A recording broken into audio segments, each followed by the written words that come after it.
This is the first lecture in the liver and liver disease. The objectives of this lecture are: number 1, surgical anatomy of liver, including liver segments. Number 2, investigations of hepatobiliary system. And number 3, liver trauma.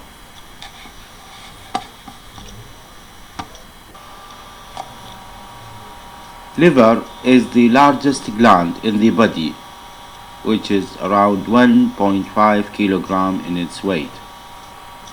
The liver is completely surrounded by a fibrous capsule, but only partially covered by peritoneum. The liver has got many functions. I would summarize only few important points of them. Number 1, production and secretion of bilirubin, and you know bilirubin including bile, pigments and salts, etc. Number 2, involvement in many metabolic activities related to carbohydrate, fat, proteins, hormones and drugs. Number 3, filtrations of blood from bacteria and foreign particles. Number 4, maintaining core body temperature and pH balance.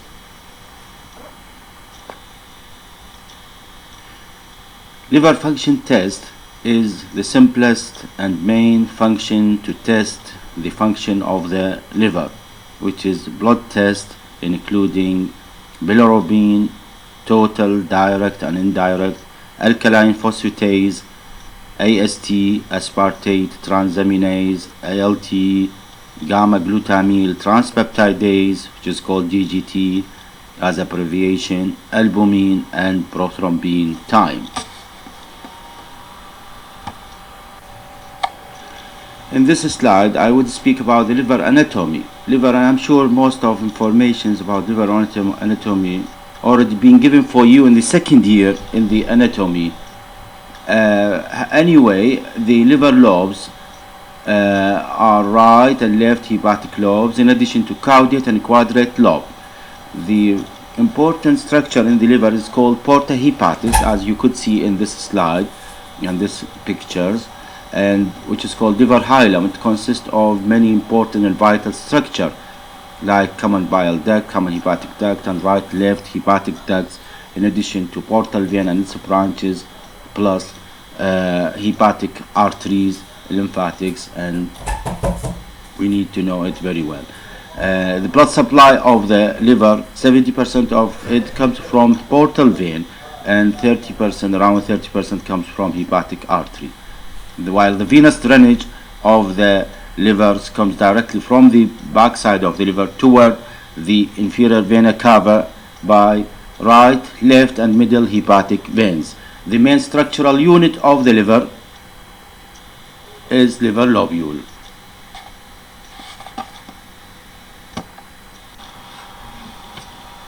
This slide is speaking about the internal anatomy of the liver, and they are called liver segments from segment 1 to 8. Segment 1 to 4 is to the left side of the liver, to the left of line between gallbladder fossa, i.e. left portal vein, left hepatic artery, left hepatic vein and middle hepatic vein, while segment 5 to 8, i.e. segment 5, 6, 7 and 8, to the right of line between gallbladder, i.e. right portal vein, right hepatic artery, right hepatic vein and middle hepatic vein. So segment 1, 2, 3, 4 is to the left side of the liver. Segment 5, 6 and 7 and 8 to the right side of the liver, as you could see in this diagram.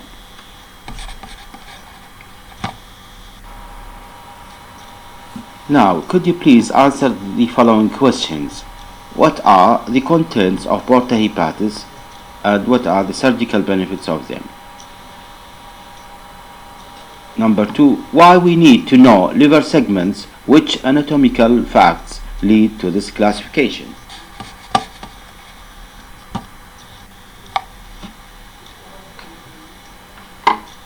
Now let us speak about imaging of the liver.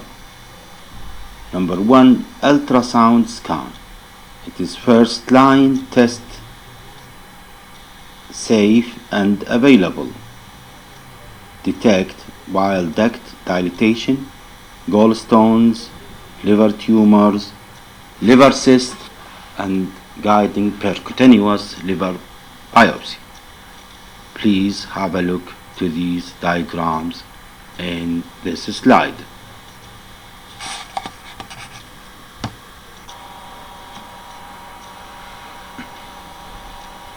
Number 2, CT scan, computerized tomography scan, triple phase spiral CT. A, oral contrast CT enhancement for visualization of the stomach and the duodenum in relation to the liver hilum. B, IV contrast CT scan. 1, early arterial phase, for example, detecting small liver tumor. 2, venous phase, for example, detecting inflammatory lesions exhibit REM enhancement. Number 3, late venous enhancement, for example, hemangioma. Number 4, measurement of density of the liver lesion, for example, in case of cystic lesion.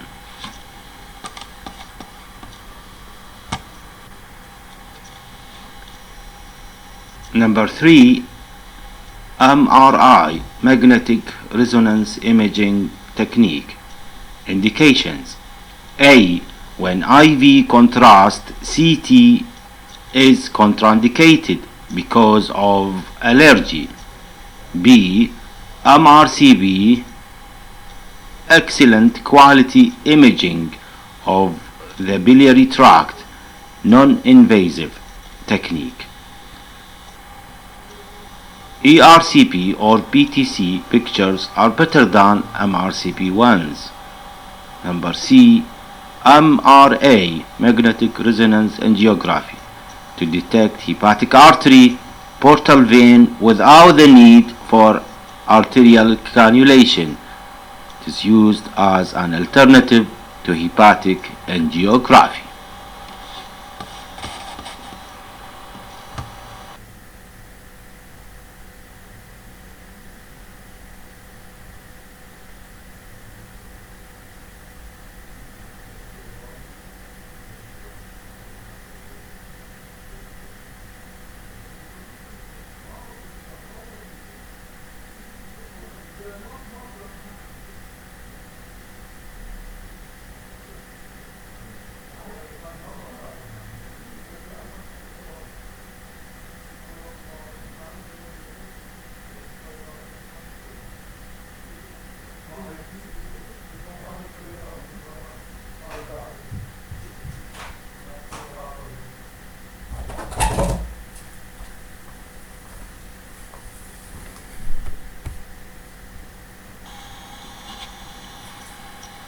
Number 4, ERCP.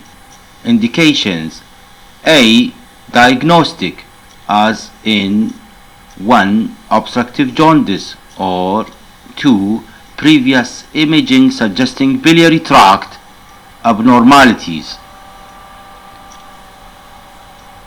B, therapeutics: 1, stone retrieval, 2, balloon dilatations of structures, 3, stent insertion, 4, brush cytology of tumors for cytology.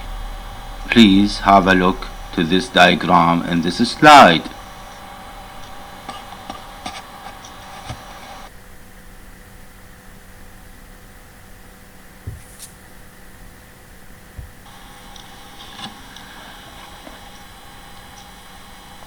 Pre-operative preparation for ERCP include: A, check the coagulation. B, prophylactic antibiotics. C. Explanation of possible complications such as pancreatitis, cholangitis, bleeding, and perforation related to sphincterotomy. So these are a possible complication for ERCP, as I've already mentioned, the pancreatitis, cholangitis, bleeding, and perforation. Another tool is endoluminal ultrasound. This provides additional information on the extent of hilar tumor.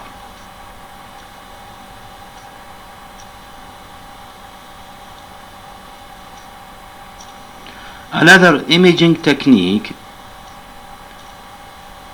called PTC, percutaneous transhepatic cholangiography. Its abbreviation PTC.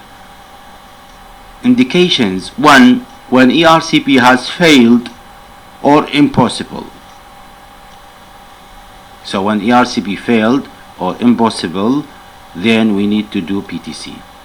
Number 2, hilar bile duct tumor, where ERCP failed to visualize the intrahepatic bile ducts.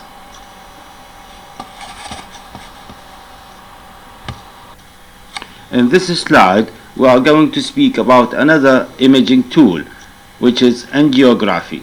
Indications: A. Diagnostic, such as A. To visualize the anatomy of hepatic artery, confirm the patency of portal vein. B. Additional information of the liver nodules. 2. The therapeutic benefit, which include A. Occlusion of AV malformations, and B. Embolizations of bleeding sites in the liver. C. Chemoembolization. Another tool or imaging tool, laparoscopy and laparoscopic ultrasound. It is useful for staging of hepatobiliary pancreatic cancers, peritoneal metastases, and superficial liver tumors. This slide, we are going to speak about the nuclear medicine scanning. A. Technetium-99m. Technetium-99m labeled radionuclide. This is given intravenously, goes to the circulation, taken by liver, hepatocytes, excreted in the bile, detected by gamma camera to diagnose bile leak and biliary obstruction. B. Sulfur colloid liver scan. Uptake of this material by Kupffer cell to differentiate adenoma and hemangioma, where there is no uptake, from focal nodular hyperplasia, FNH, where there is uptake. So sulfur colloid scan is beneficial in differentiating focal nodular hyperplasia from other tumors.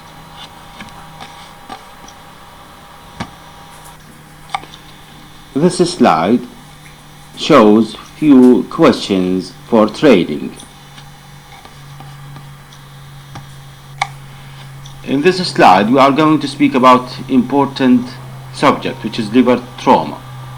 They are serious injuries and divided into two types. A. Penetrating, including stab or gunshot injuries, leading, for example, to contusion of liver or lacerations, and sometimes avulsion of the liver.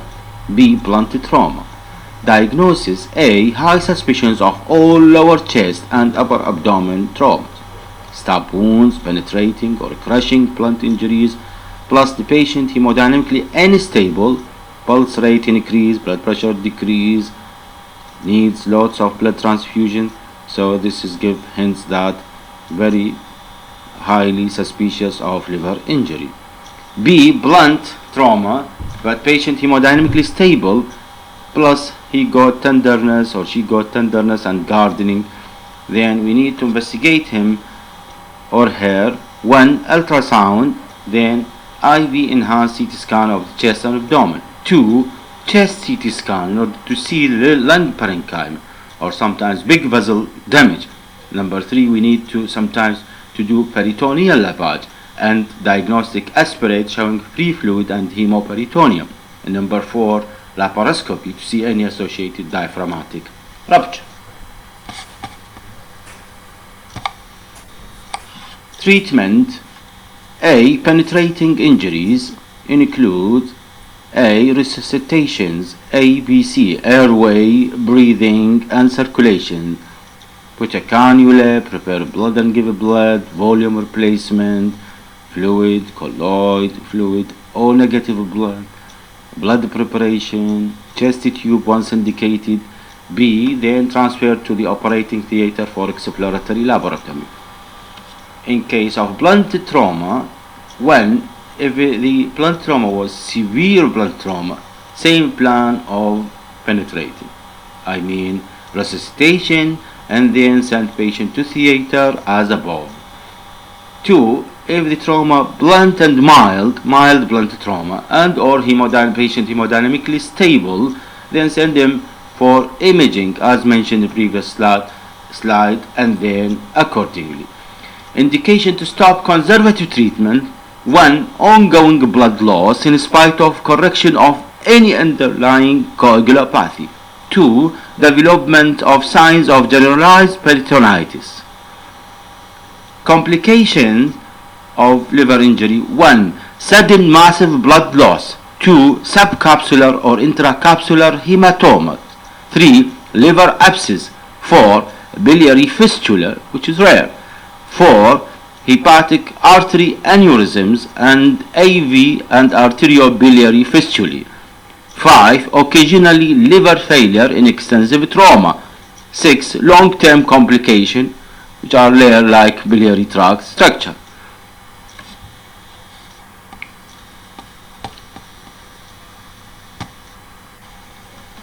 Thank you. This is the end of the first lecture of liver surgery.